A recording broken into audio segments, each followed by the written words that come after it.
पिछले एपिसोड में आपने देखा कि ऐश और उसके फ्रेंड्स एम्प्टी केव के अंदर एक पोर्टल में गिर जाते हैं, जिसके चलते वो एक अलग वर्ल्ड में पहुंच जाते हैं जो कि रियल वर्ल्ड से काफी अलग होता है। यहाँ पर वर्टिकल रास्ते भी थे और एक वाटरफॉल भी थी जिसके ऊपर इंसान चल सकते थे। इस वाटरफॉल के अंदर जाने के बाद ऐश को अपना पुराना राइवल टोबियास दिखता है जो कि नॉर्डन का 3rd जिम लीडर था। ऐश टोबियास से बैटल करता है, जहाँ पर टोबियास का सबसे पहला पोकेमॉन एंटे होता है। वहीं पर ऐश चुनता है अपने चार्जार्ड को। अब आगे ऐश अपने चार्जार्ड को मेगा इवॉल्व कर देता है मेगा चार्जार्ड एक्स में। टोबियास ये देखकर शॉक हो जाता है कि ऐश ने अपने पहले ही पोकेमॉन को मेगा इवॉल्व कर दिया था। ऐश अपने चार्जार्ड को विंग अटैक यूज करने बोलता है, वहीं पर एंटे यूज करता है फ्लेम व्हील अटैक का। दोनों ही अटैक टकरा जाते हैं, बट सनी डे की वजह से फ्लेम व्हील डोमिनेट करता है विंग अटैक पे, जिससे चार्जार्ड को डैमेज पड़ता है। एंटे काफी स्ट्रॉन्ग लग रहा था। ऐश बोलता है कि चार्जार्ड चलो इस बैटल को खत्म करते हैं, अपने स्ट्रॉन्गेस्ट अटैक साइज़मिक टॉस का यूज करो। चार्जार्ड एंटे को पकड़ लेता है और आसमान में लेके जाता है। एंटे चार्जार्ड के ऊपर फायर फैंग यूज करता है जो कि चार्जार्ड को हवा में डैमेज देता रहता है, बट चार्जार्ड एंटे को नीचे पटक देता है, जिससे एंटे को काफी ज्यादा डैमेज पड़ता है। पर देखने को मिलता है कि एंटे हारा नहीं है, वो वापस खड़ा हो चुका है। ऐश, ब्रॉक और मिस्टी ये देखकर शॉक हो जाते हैं, क्योंकि ज्यादातर जब भी ऐश का चार्जार्ड साइज़मिक टॉस यूज करता था तो सामने वाला पोकेमॉन हार ही जाता था। एंटे यूज करता है स्वैगर अटैक का, जिससे चार्जार्ड काफी कंफ्यूज हो जाता है। ऐश अपने चार्जार्ड को फ्लेम थ्रोअर यूज करने बोलता है, बट लकीली ये चार्जार्ड पे वापस लगने के बजाय एंटे पर लग जाता है और यह अटैक नॉर्मल फ्लेम थ्रोअर से काफी ज्यादा पावरफुल था, जिसके चलते एंटे वहीं पर फेंट हो जाता है। टोबियास ये देखकर शॉक हो जाता है, क्योंकि उसने इतना पावरफुल फ्लेम थ्रोअर आज तक कभी भी नहीं देखा था। ब्रॉक बताता है कि स्वैगर अटैक अपोनेंट को कंफ्यूज तो कर देता है, बट उसके अटैक की पावर भी डबल हो जाती है। टोबियास अपने एंटे को वापस बुलाता है और भेजता है लाटियास को, जो कि एक ड्रैगन और साइकिक टाइप पोकेमॉन है। मिस्टी और सरीना बोलते हैं कि क्या एक और लेजेंडरी पोकेमॉन, मैंने इतना पावरफुल ट्रेनर आज तक नहीं देखा है। ब्रॉक बोलता है कि ये तो बस शुरुआत है, टोबियास के पास और भी लेजेंडरी पोकेमॉन हो सकते हैं। ऐश अपने चार्जार्ड को वापस से फ्लेम थ्रोअर यूज करने बोलता है, बट इस बार वो खुद पर ही अटैक कर लेता है, जिससे चार्जार्ड हार जाता है। दोनों ही ट्रेनर्स के एक पोकेमॉन हार चुके थे। सनी डे का इफेक्ट भी खत्म हो जाता है। अब ऐश अपने चार्जार्ड को वापस लेता है और भेजता है ग्रेनिंजा को। ग्रेनिंजा ने ऑलरेडी एंटे से काफी ज्यादा डैमेज ले रखा था, इसलिए वो काफी वीक हो गया था। ग्रेनिंजा यूज करता है डार्क पल्स अटैक का, जिसको लाटियास डॉज कर लेता है। फिर लाटियास यूज करता है साइकिक अटैक का। ग्रेनिंजा इसको डॉज करने की कोशिश करता है, बट ये ग्रेनिंजा पे लग जाता है, बट इसका ग्रेनिंजा पे कोई भी डैमेज नहीं पड़ता। टोबियास बोलता है अच्छा, तो ये वाटर टाइप के साथ ही साथ एक डार्क टाइप पोकेमॉन भी है।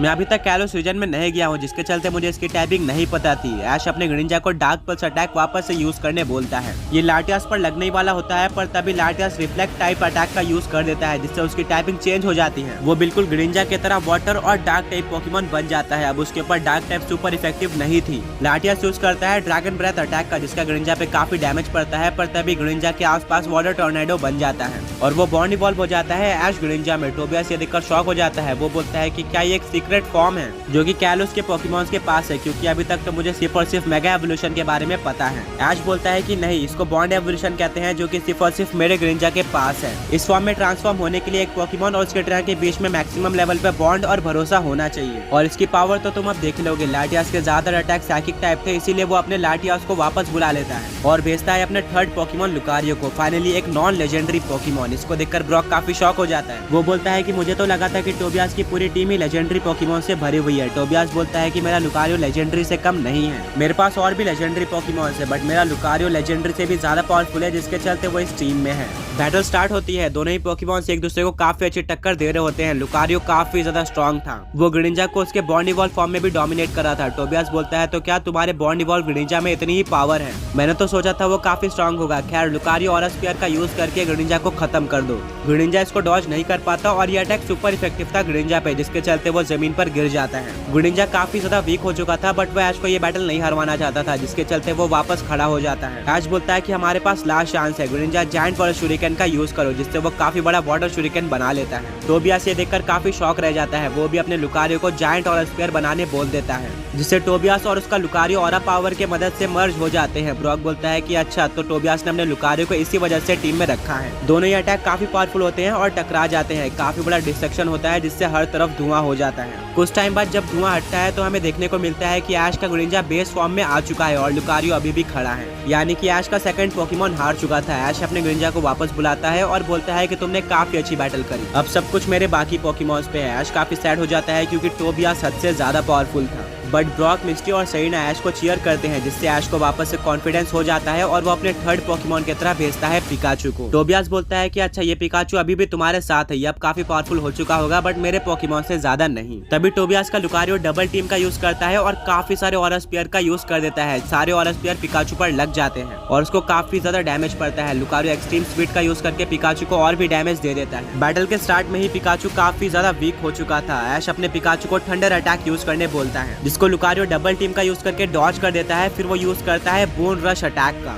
जो कि पिकाचू पर काफी बार लगता है। ये ग्राउंड टाइप अटैक था जिसके चलते पिकाचू को काफी ज्यादा डैमेज होता है। मिस्टी नोटिस करती है कि टोबियास और लुकारियो पहले से ज्यादा स्ट्रॉन्ग हो चुके हैं। ब्रॉक बोलता है कि शायद ऐसा ऑरा पावर की वजह से हो सकता है। यही सेम चीज तब होती है जब ऐश और ग्रेंजा बॉन्ड इवॉल्व होते हैं। सेरेना बोलती है कि अब टोबियास अपने लुकारियो को ऑर्डर भी नहीं दे रहा है पहले की तरह। ब्रॉक बोलता है कि शायद से लुकारियो अब टोबियास के सोल से कनेक्ट हो चुका है, जिसके चलते उसको ऑर्डर देने की जरूरत नहीं पड़ रही है। ऐश को अब कुछ अलग करना पड़ेगा। ऐश अपने पिकाचू को इलेक्ट्रोवेव यूज करने बोलता है, जिसको लुकारियो डॉज नहीं कर पाता और वो फंस जाता है। फिर पिकाचू यूज करता है इलेक्ट्रोबॉल और वोल्ट टैकल का कॉम्बिनेशन, जिसके चलते लुकारियो को काफी ज्यादा डैमेज पड़ता है। दोनों ही पोकेमॉन्स काफी ज्यादा स्ट्रॉन्ग लग रहे थे। लुकारियो यूज करता है क्लोज कॉम्बैट का, जिसको पिकाचू डॉज कर लेता है। फिर पिकाचू थंडर अटैक का यूज करता है, जिससे लुकारियो को काफी ज्यादा डैमेज पड़ जाता है। टोबियास एक स्माइल देता है और बोलता है कि लगता है मुझे अपने सीक्रेट वेपन को यूज करना ही पड़ेगा। लुकारियो फाइनल गैम्बिट का यूज करो। एजिलिटी का यूज करके पिकाचू इस अटैक को डॉज करने की कोशिश करता है, पर लुकारियो उसको पकड़ लेता है और फाइनल गैम्बिट का यूज कर देता है। इस अटैक को यूज करने के बाद लुकारियो जमीन पर गिर जाता है और हार जाता है। ऐश ये देखकर शॉक हो जाता है कि टोबियास ने एक ऐसी स्ट्रेटेजी का यूज किया है। पिकाचू अभी भी मैदान में खड़ा हुआ था। टोबियास अपने लुकारियो को वापस बुलाता है। ऐश भी अपने पिकाचू को वापस बुलाता है, पर वो देखता है कि पिकाचू रिएक्ट नहीं कर रहा है, वो एक ही जगह पर खड़ा हुआ है। फिर ऐश देखता है कि पिकाचू भी हार चुका था। ब्रॉक बोलता है कि फाइनल गैम्बिट एक ऐसा अटैक है जिसको अगर कोई पोकेमॉन यूज करता है तो वो खुद तो फेंट हो जाता है, बट सामने वाले पोकेमॉन की भी उतनी एचपी कम कर देता है जितनी हेल्थ उसकी बची हुई होती है, जिसके चलते पिकाचू यहाँ पर हार चुका है और वो पहले से ही काफी ज्यादा वीक था। यहाँ पर ऐश की आधी टीम हार चुकी थी, वहीं पर टोबियास के सिर्फ और सिर्फ 2 पोकेमॉन्स हारे थे। टोबियास इस बैटल को जीतने के लिए फेवरेट था। अब ऐश अपने पिकाचू को वापस बुला लेता है। टोबियास अपने नेक्स्ट पोकेमॉन की तरह भेजता है लाटियास को।